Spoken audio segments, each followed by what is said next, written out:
gitna ng kanyang tagumpay sa showbiz, nag-share si Kapuso Drama King Dennis Trillo ng mahalagang learning sa kanyang career.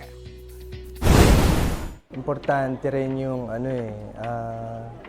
yung marunong kang tumangkilik, magpasalamat kahit dun sa mga malilit na tao na kasama mo. Aminado si Dennis na hindi naging madali ang naging journey sa pag-abot ng kanyang mga pangarap. Nagtagumpay siya dahil daw sa pagmamahal sa kanyang craft. Nakilala si Dennis sa ilang iconic roles niya sa TV, sa Mulawin, My Husband's Lover, Maria Clara at Ibarra at Pulang Araw.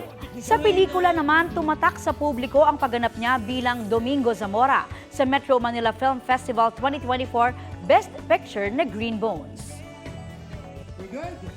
Kahapon muling pumirma ng contract sa Kapuso Network si Dennis.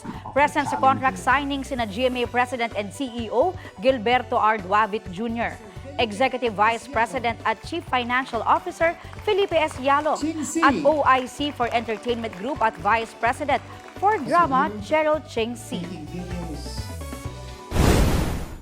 Dennis has always been at the forefront of the challenges that face us all as producers, and our success has been greatly influenced by his presence, his friendship, his person, yung pagkatao niya.